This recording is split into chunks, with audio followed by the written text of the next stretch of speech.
Hi, I'm James Dunn. Welcome to the Inside Network.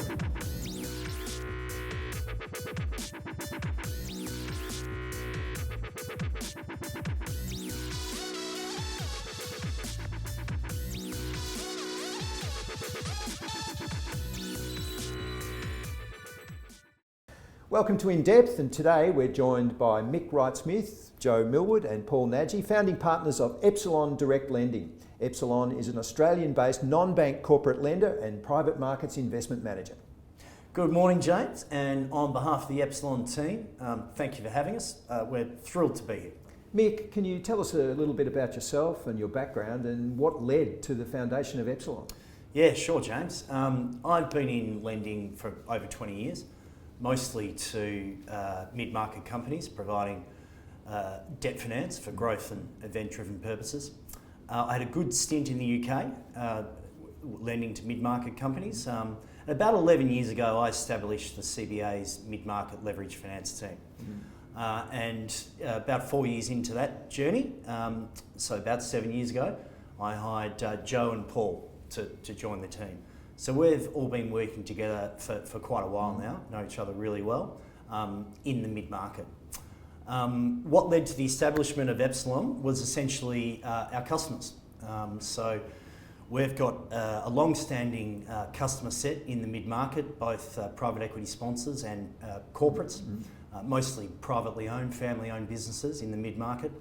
And we've been helping them with their financing needs for quite some time. But increasingly at the bank, it became very difficult to provide our customers with what they needed. And that's essentially because all banks in Australia and globally have come under increasing capital and regulatory pressures, which makes direct lending in the mid-market harder. So our customers, particularly our customers that have a bit of a global perspective, we're increasingly saying to us, there's got to be a better way of doing this, guys. Have you ever thought of starting a credit fund? And we kind of chuckled at that suggestion for a while, but that conversation became louder over the years. And eventually we took their advice. So Epsilon Direct Lending is essentially a customer-led initiative. Paul, welcome, and tell us about your backgrounds and what led you towards Epsilon. Thanks, James. Well, as you mentioned, I'm a founding partner of Epsilon Direct Lending, based here in Melbourne, and responsible for originating, executing and managing lending opportunities for Epsilon Direct Lending. I suppose I've been quite fortunate in my 21-year career to have been involved in a variety of different corporate transactions, both here in Australia and offshore, and from a variety of different vantage points. I started my career out in corporate finance and investment banking, working on the advisory side, before moving into a number of private equity investing roles. And I was fortunate enough to meet Mick and Joe, having been a borrower customer, and they were the ones that convinced me that there was more fun to be had on the lending side. So here we are, nearly 7 years later, great mates and now business partners. Epsilon's a non-bank lender and investment manager specialising in middle market companies. Paul, can you explain why that particular focus and what is the particular opportunity you see in that sector? Well, as a lender, the Australian middle market provides a wonderful ecosystem for us to provide stable and attractive returns to our investors, and also to add value to our corporate borrower customers. There are a number of features that make the Australian middle market unique, but perhaps I'll touch upon three of these. Firstly, it is a sizable addressable market, providing a diverse universe of companies and transactions for us to consider. By our best estimates, we believe there's about 35,000 middle market companies, and the vast majority of M&A activity occurs in the middle market. The second point I'd make is that we find middle market companies to be very resilient and have a number of growth opportunities available to them. They're distinctive in that they are large enough operationally to be quite diversified, and we find that they're also entrepreneurial enough to adjust to prevailing market conditions much quicker than larger companies. And I suppose we also find that they're less bureaucratic and hierarchical than larger companies as well. And I suppose they're also that much bigger than smaller companies in that they're producing meaningful cash flows which can service meaningful loans. What's the upper bound and the lower bound of what we call the middle market in terms of size?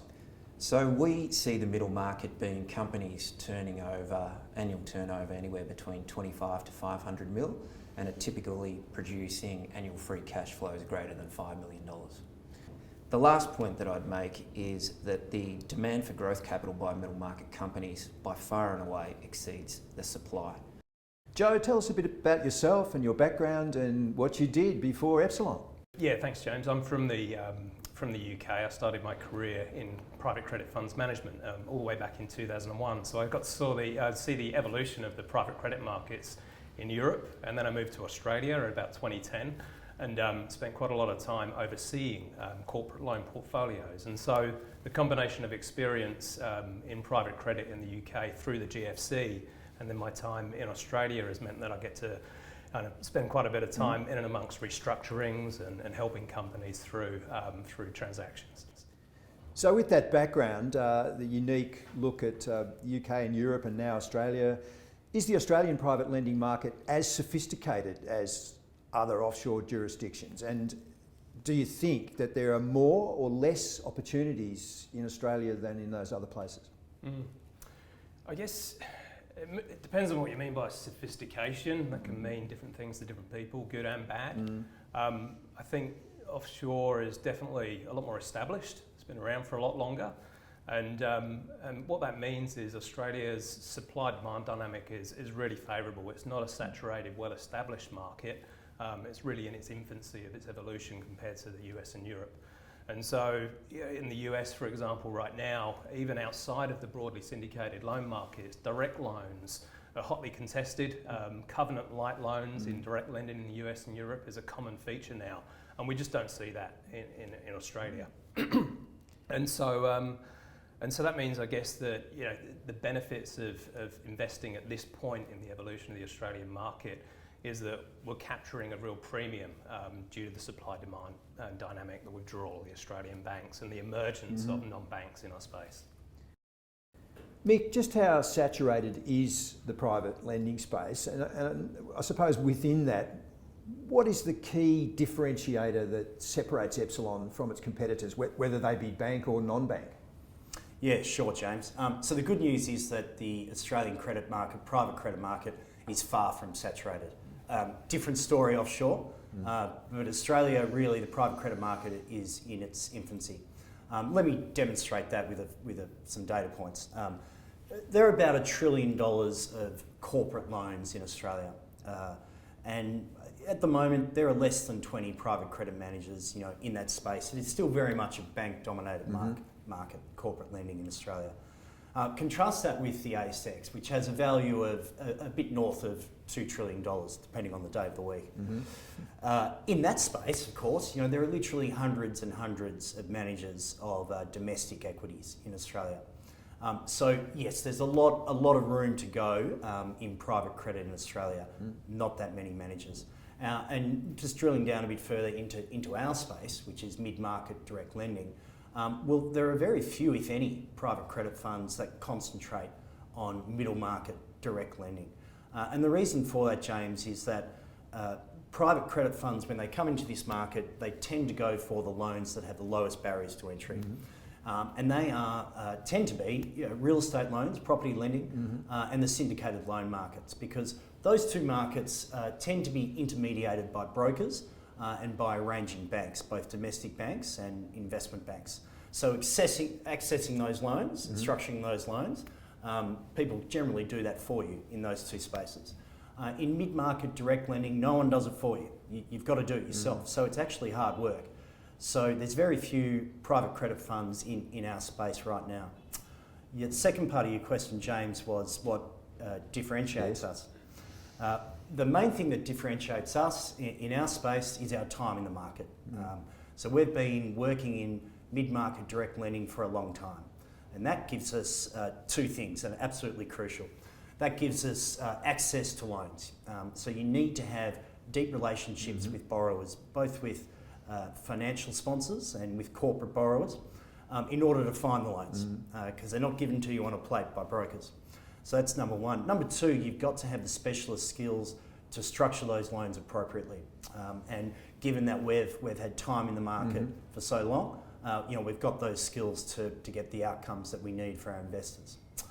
So that's what separates us from private credit funds that want to operate in our space. What separates us from banks is what really excites us, actually. So banks are structured very differently to credit funds when it comes to writing loans. In a bank, you are incentivised to find loans and to structure them appropriately with a salary and a short-term bonus. I don't necessarily think that's always the best way to be motivated to structure risk. At Epsilon, of course, we have long-term alignment with our investors in the fund through a number of measures. So we really don't get rewarded until our loans are repaid.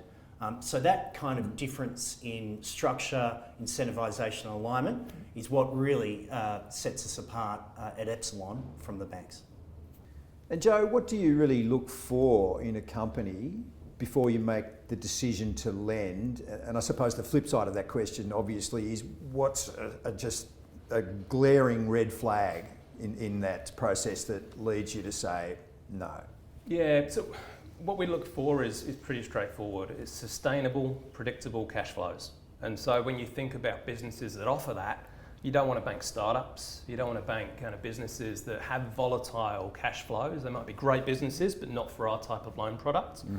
And so, really focusing on businesses that generate sustainable, predictable cash flow, that have a long track record, that have good systems, processes, people in place is what we really kind of focus on. And so in terms of red flags, there's a couple of things.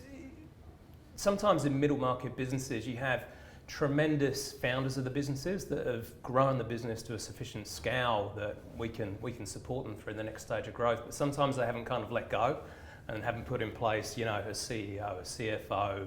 Succession wasn't front of mind when building that business. And so we want to see that there is real succession in place and that they have a sophisticated delegation framework in place, a good team around them. Outside of that, the big red flags often for us are transparency, clarity of thought, simplicity in their answers in explaining the business model. We like lending to boring businesses. We like businesses that are easy to understand and that really gets us comfortable. So Paul, in COVID, did you see opportunities arise where companies either needed to do something really quickly to secure their future, or companies that saw opportunities and really needed a quick financing and to be nimble? And were there those kinds of opportunities coming out to you? Yes and no, and I realise I need to explain that a bit better. So we realise that this pandemic is different to other market crises, and indeed has some time to linger. But there are a number of common themes that we observe with these type of market events within our segment, and the things that don't change perhaps is the focus that we have on the sorts of companies we lend to and transactions.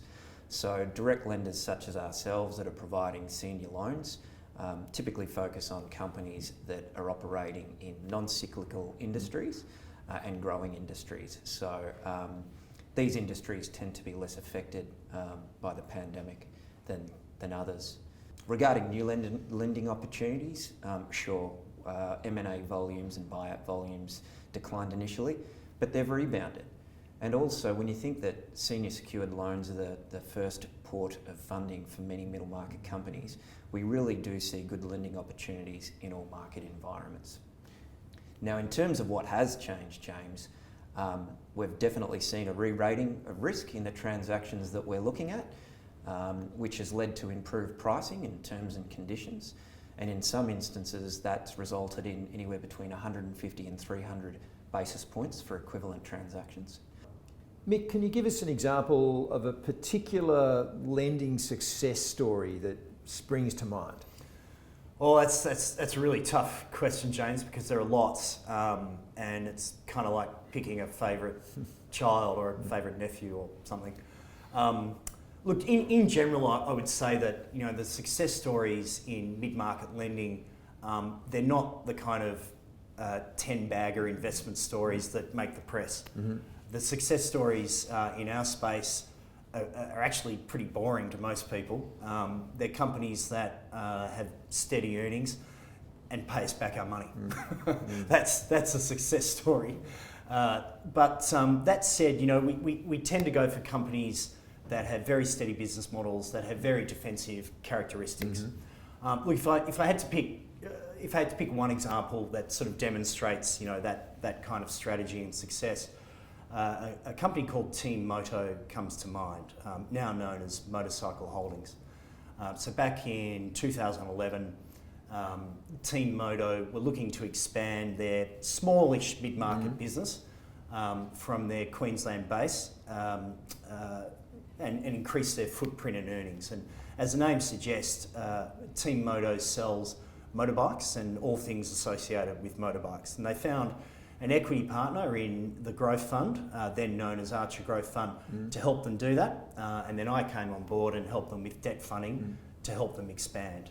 And so what we liked about that business is they had and still do have a terrific customer proposition, wonderful systems, and a really good management team, and the right backing around them to help them expand the business into what was and still is a very fragmented market.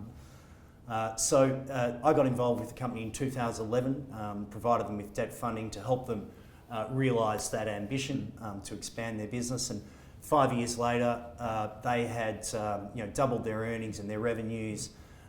They'd expanded throughout Queensland and into the rest of the country, and actually listed on the ASX. And on the opposite side, Joe, can you give us an example of how you handled underperformance in the past?